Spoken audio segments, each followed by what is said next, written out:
लोग दम भरते हैं कि हमारी सरकार सामाजिक न्याय की सरकार है। तो भाई 35 साल से आप लोगों ने क्या किया?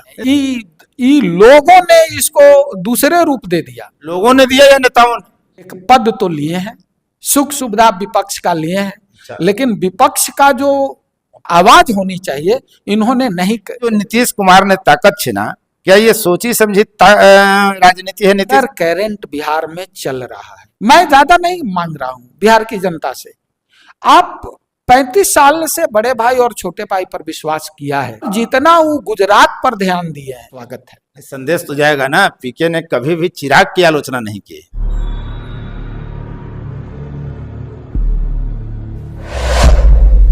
मैं उपेंद्र कश्यप और आप देख रहे हैं फोर्थ व्यूज। आज बात करते हैं जनसुराज की, प्रशांत किशोर की। जनसुराज की जो है उद्घोष यात्रा हो रही है 28 अप्रैल को बिहार के औरंगाबाद जिले से। औरंगाबाद झारखंड का सीमावर्ती जिला है, यानी बिहार का जहां अंत हो रहा है दक्षिण बिहार की तरफ, वहां से उद्घोष यात्रा का आरंभ कर रहे हैं प्रशांत किशोर। पलायन, शिक्षा, बेरोजगारी उनका मुद्दा है। तो सवाल यह भी है कि इसे दूर कैसे करेंगे? बेरोजगारी के मुद्दे पर वो क्या करेंगे? पलायन कैसे रोकेंगे? शिक्षा व्यवस्था दुरुस्त कैसे करेंगे? पीके से एक सवाल यह भी है कि उन पर ठप्पा लगाया जाता है कि वे एनडीए के लिए काम करते हैं, और दूसरी तरफ पीके, याद रखिए, चिराग पासवान की कभी आलोचना नहीं करते। तो क्या चिराग पासवान और पीके की जुगलबंदी होगी? कोई नया गुल खिलाया जाएगा? 2020 में चिराग पासवान नरेंद्र मोदी के हनुमान बने थे, और इस बार बिहार आ रहे हैं। दिल्ली में दिल नहीं लगता चिराग का, तो क्या कुछ होगा? ओबरा में जो उद्घोष यात्रा होगी उसमें पीके क्या करेंगे, क्या रणनीति है? इन्हीं तमाम मुद्दों पर आज हम बात करेंगे जनसुराज कोर कमेटी के सदस्य नंद किशोर सिंह जी से, जो ओबरा विधानसभा क्षेत्र से हैं। माना यही जाता है कि जब बिहार विधानसभा का चुनाव होगा तो नंद किशोर सिंह ओबरा से जनसुराज के प्रत्याशी हो सकते हैं। हालांकि जिस जगह पे कार्यक्रम हो रहा है लगभग 1 दर्जन सीटों पर उसका सीधा प्रभाव पड़ेगा। 6 विधानसभा क्षेत्र औरंगाबाद में है, और बगल सोन पार अगर चले जाए तो पश्चिमी तट पर सोन के बसे हुए 3 विधानसभा क्षेत्र हैं। अरवल नजदीक में है, तो तमाम जगह के विधानसभा क्षेत्रों पर इसका क्या कुछ असर होगा, इसी सब मुद्दे पर हम बात करते हैं नंद किशोर सिंह से। नमस्कार सर। नमस्कार। क्या उद्घोष होने वाला है 28 तारीख को? देखिए, जनसुराज जो पैदल यात्रा था, उत्तरी बिहार में उनका दौरा हुआ है, लेकिन दक्षिणी बिहार में वो पैदल जो पद यात्रा है वो भी आज तक नहीं हुआ है। तो क्या कारण था पद यात्रा नहीं होने के पीछे? आर्थिक या राजनीतिक या समर्थन का अभाव? नहीं, जैसे चंपारण से उन्होंने शुरू किया था, 2 साल लग गए, 2.5 साल लग गए। क्योंकि इतना बड़ा बिहार है तो सब जगह तो एक बार संभव नहीं था। इसी में फिर पार्टी बनी 2 अक्टूबर को। 2 साल पैदल चलने के बाद जो बिहार की स्थिति को समझा उन्होंने, और उसे लगा कि यह पैदल चलने से नहीं होगा, पार्टी बनाना होगा। और पार्टी 2 अक्टूबर को बना। 1 करोड़ लोगों का साथ मिला पार्टी बनाने में, और दक्षिणी बिहार बचा हुआ था। वही यात्रा पर ओबरा आ रहे हैं। औरंगाबाद जिला में उनकी पहली यात्रा है, लोगों को समझाने, कहने क्या कारण है। बिहार भी 1947 में आजाद हुआ, अन्य राज्य भी 1947 में आजाद हुए। बिहार क्या कारण है कि अभी तक पिछड़ा रह गया? इससे पीछे भी बहुत राज्य थे, लेकिन वो लोग आगे हो गए, बिहार जहां है वहीं रह गया। तो लोगों को समझाने, कहने कि भाई आप अब तो जगो, अब तो बिहार का बदलाव की रूपरेखा तैयार हो, इसी का उद्घोष करने, लोगों को समझाने ओबरा आ रहे हैं 28 को। बिहार, पश्चिम बंगाल और उड़ीसा संयुक्त प्रांत हुआ करता था, उससे बिहार अलग हुआ। फिर आगे चल करके 20वीं सदी में बिहार और झारखंड भी अलग हो गया। तो ये जो लगातार विभाजन का दंश बिहार को झेलना पड़ा, बिहार की प्रगति में इसे कितना बाधक मानते हैं आप? यह प्रगति में बाधक नहीं है। ये तो और अच्छी बात है कि भाई बड़ा स्टेट था, उसको छोटा किया गया। छोटा इसीलिए किया जाता है ना कि भाई उसको सही रूप से उसको देख रेख हो, उसका विकास हो। लेकिन बंगाल से बिहार अलग हुआ, बिहार से फिर झारखंड अलग हुआ, उड़ीसा अलग हुआ, लेकिन वह सब राज्य आगे बढ़े। बिहार के लोग लगभग 50 लाख लोग अन्य स्टेट में जाकर के मजदूरी कर रहे हैं। लेबर स्टेट बिहार को किसने बनाया? आज तक के जितने हुक्मरानों ने यहाँ सत्ता में रहा है वो सब दोषी हैं। लेकिन ये 35 साल में सामाजिक न्याय की सरकार है, आप भी जानते हैं।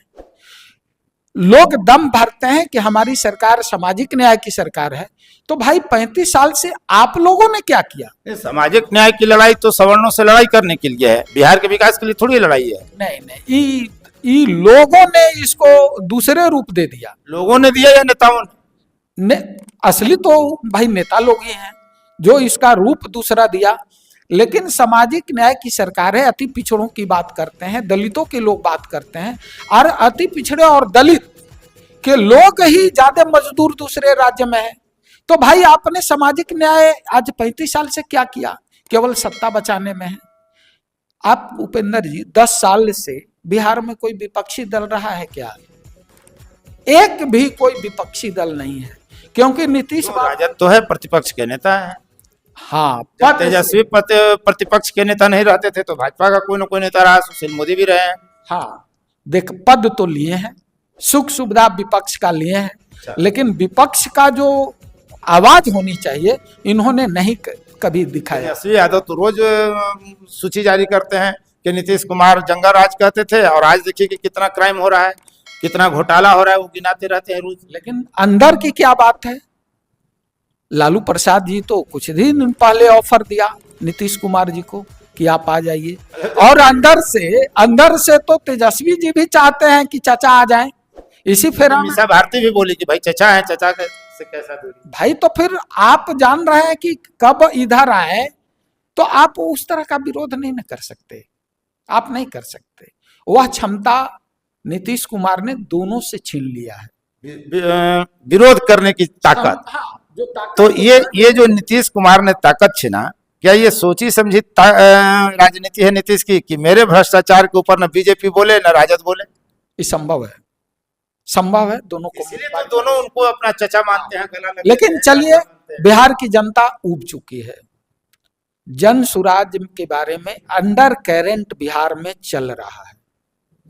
इस बात को 60% लोगों ने यह स्वीकार कर लिया है कि बिहार में बदलाव जरूरी है, और अंडर करंट चल रहा है।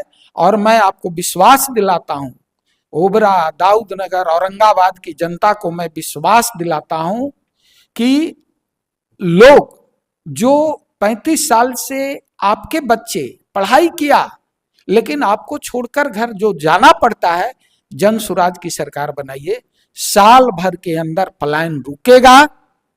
जो गरीब के बच्चे जो शिक्षा मिल रही है, उससे बहुत अच्छी शिक्षा, उच्च स्तरीय शिक्षा मिलेगी। यह प्रशांत किशोर जी का सबसे बड़ा फोकस है। देखिए, शिक्षा में सुधार तो संभावित दिखता है, उसकी संभावना अधिक है कि कुछ व्यवस्थाएं बदल सकती हैं, कुछ कड़ाइयां की जा सकती हैं।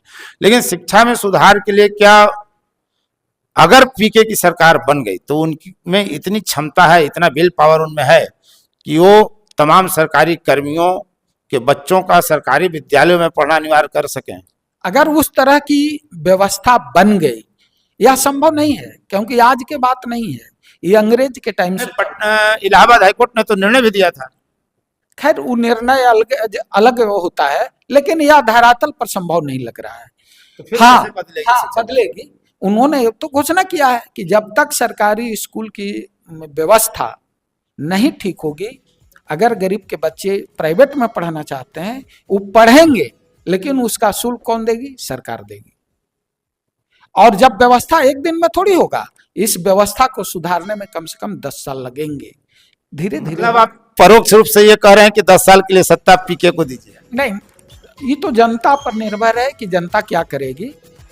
लेकिन हम लोग को जो जगाने का काम कर रहे हैं, प्रशांत किशोर ने सब अपनी सुख सुविधा जितना भी हो सकता है, उन्होंने बिहार को 10 साल तो दिया है। पलायन कैसे रोक पाएंगे? शिक्षा में तो आपने कहा कि निजी स्कूल में बच्चे पढ़ाए जाएंगे तो उनका फीस सरकार देगी, पलायन? चूंकि आप जान रहे हैं कि उद्योग धंधे जब तक बिहार में नहीं आएंगे तब तक नहीं होगा। और पीके के पास इतना विजन है, इतनी समझ है, प्रशांत किशोर के पास इतना सरस्वती ने दिया है कि वे एक प्लानर भी हैं, और वे कैसे क्या करना है वो 5 साल के अंदर, मैं ज्यादा नहीं मांग रहा हूं बिहार की जनता से, आप 35 साल से बड़े भाई और छोटे भाई पर विश्वास किया है, आप 5 साल जो है जन सुराज पर कीजिए, प्रशांत किशोर पर विश्वास कीजिए, निश्चित आपकी तकदीर और तस्वीर बिहार की दोनों बदलेगी। आपने कहा कि दक्षिण बिहार में पीके की यात्रा अभी तक पद यात्रा नहीं हुई थी, अब वो यात्रा यहाँ प्रारंभ कर रहे हैं, उद्घोष यात्रा। ओबरा या औरंगाबाद जिला को आप कहें कि दक्षिण बिहार का ये अंतिम पड़ाव है, झारखंड से लगे की सीमा से लगा हुआ ये जिला है, तो ये अंत से आरंभ की तरफ पीके जाने का इसका मकसद क्या है? नहीं, चूंकि ऐसा कुछ नहीं है, उधर से अरवल में भी है, गया में भी है, ऐसा आरंभ और अंत वाली बात नहीं है। लोगों को जगाना मकसद यही है कि लोग जगें, आरंभ चाहे जहां से, जात पात ऊपर उठ करके लोग सोचें अपने बच्चों के बारे में। जात पात से कहाँ कोई सोचता है, मेरा तो स्पष्ट मानना है कि जो जितना पढ़ेगा वो उतना जातिवादी होगा। नहीं, टूटेगा। और कौन राज्य है जहां जातिवादी नहीं होता है? बिहार के संदर्भ में हम बात कर रहे हैं, यहाँ तो पढ़े लिखे लोग ज्यादा सोशल मीडिया पर गंद फैला रहे हैं। नहीं, हम ये बात बोलते हैं कि प्रशांत किशोर जी भी बोलते हैं कि 14 में जो यहाँ से 40 सीट 39 सीट जो बीजेपी अलायंस को मिला, मोदी जी के कई वो यहाँ जात थे, लेकिन सारे कहता है कि मोदी जी के आदमी है। नहीं, जो सारी जातियां ने मिलकर के मोदी जी को प्रधानमंत्री बनाया है, और जितना वो गुजरात पर ध्यान दिए हैं, सीधे प्रशांत किशोर जी का आरोप है उतना बिहार पर नहीं दिया है। आज तक बिहार कैसे प्रोग्रेस करेगा, जो पीछे है वह आगे कैसे बढ़ेगा, एक भी एग्जाम्पल बता दीजिए कि मोदी जी ने बिहार के प्रयास के लिए कोई मीटिंग रखा हो, कोई प्रयास किया हो। एक अंतिम सवाल जाते जाते जानना चाहेंगे, बिहार में बड़ी चर्चा है कि पीके और चिराग पासवान मिल जाएंगे तो महागठबंधन और एनडीए दोनों को नुकसान पहुंचा सकते हैं, क्या कुछ भीतर खाने चल रहा है क्या? ये तो अभी तक तो मुझे नहीं पता है ऐसा कि कुछ होने वाला है। बिहारी होने के कारण जो प्रशांत जी कर रहे हैं, अगर चिराग पासवान भी कहते हैं कि नहीं बिहार फर्स्ट, बिहारी फर्स्ट का नारा दिए हैं, और उनको लगता है कि नहीं बिहार से प्यार सही में है, तो उनको हम लोग जैसे छोटे आदमी जरूर सलाह देगा कि अगर आना चाहते हैं तो आइए, स्वागत है। संदेश तो जाएगा ना, पीके ने कभी भी चिराग की आलोचना नहीं की, चूंकि बल्कि अच्छे नेता बताते हैं। नहीं, प्रश्न उठता है कि वो भी बिहार फर्स्ट, बिहारी फर्स्ट का नारा दिया है, प्रशांत जी भी वही नारे पर चल रहे हैं, उसी बिहार सुधारने की बात है, तो दोनों के विचार मिलते हैं, इसके कारण हो सकते हैं, लेकिन ऐसी कोई बात अभी जानकारी में नहीं है। हम लोग तो कोर कमेटी में है ना, इस तरह की बात होती तो मुझे भी जानकारी होती, लेकिन ऐसी कोई बात नहीं। बहुत बहुत धन्यवाद सर, आपने बेबाकी से बात रखी। फोर्थ व्यूज, चौथा विचार, बाकी